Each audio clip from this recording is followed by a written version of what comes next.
I thought death only came to old people. They had to be 80 or something to die. But he was so young and he went through so much pain. That's so sad. There is no age requirement, Ali.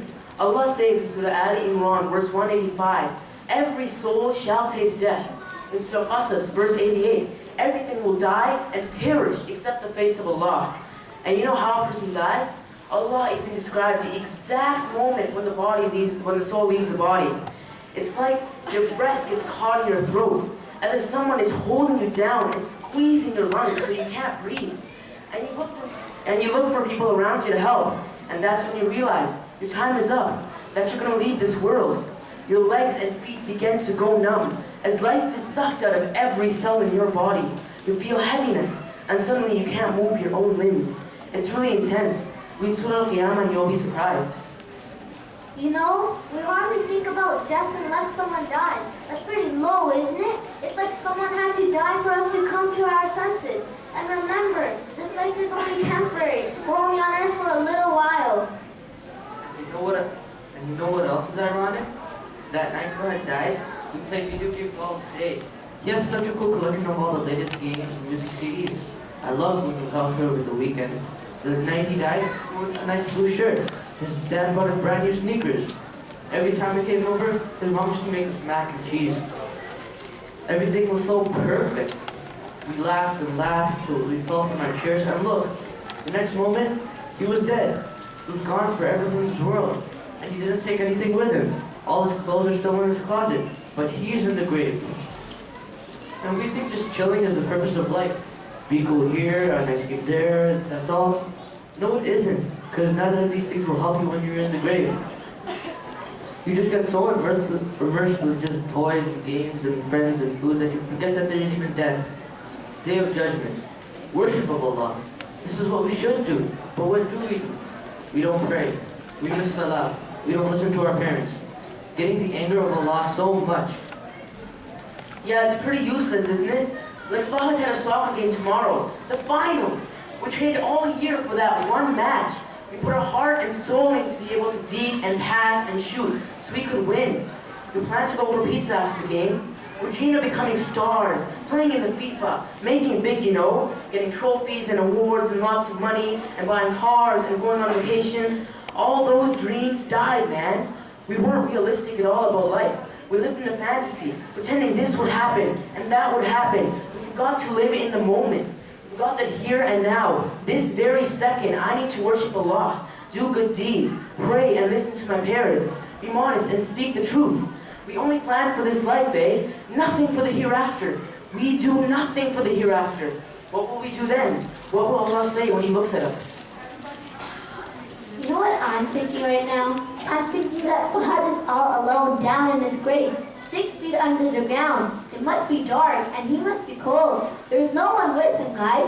What will he say when Munkar and Nakir come? They have tar-colored faces, blue electric eyes like shooting rays. These angels claw through the dirt with their fangs until they reach the dead person and ask them in a bombing, thunderstruck voice, "Who is your Lord? Who is your prophet? What is your religion?" A normal person would get scared in the dark easily. If someone sneaks up behind me and says something really loud, I'll shriek in fear. But the grave, it's like another dimension altogether. So as long as a person firmly believes in Allah, and he connects with Allah sincerely, and acknowledges that only Allah is deserving of worship, and he believes that Allah is the true King, the sovereign, the master of his body and soul, he worships Allah, no one besides Allah, he sacrifices in the name of Allah, before he does every good deed, his intention is to please Allah, then inshallah he will be able to answer the question easily. If you are really Allah's obedient servant, then no matter where you are, you will be able to say with confidence, La ilaha illallah. Similarly, if a person, in all matters of his life, from fasting, charity, salah, sleeping and waking up, eating and meeting people, getting married and working, even in the etiquette of burial, follows the Prophet Muhammad ﷺ and takes the Prophet ﷺ as his role model and guide, and loves the Prophet ﷺ more than himself, more than his family, more than any athlete or any person on this earth, then he has truly believed. then he is really a Muslim. Then he can answer to the angels, Muhammadur Rasulullah. Whoa, that's deep. I bet if Father knew all these things, he would have lived his life way more differently. But you know, at least we know now. And this death was like a reminder for us to take life a little more seriously. I'm actually shaking right now, you know. I have goosebumps all over. I would have been the one in this grave today. I'm gonna focus more on my studies, daily go to the masjid, praise Allah in congregation, and read Qur'an.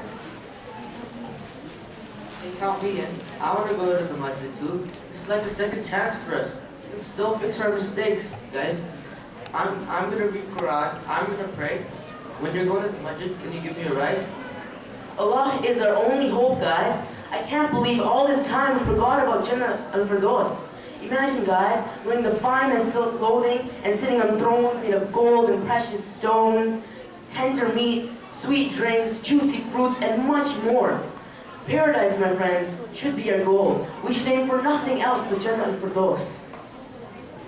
Oh Allah, accept this from us. Rabbi, we want to be your righteous slaves. Teach us and guide us. Teach us the Quran. Allahumma ameen. Ameen. Allah.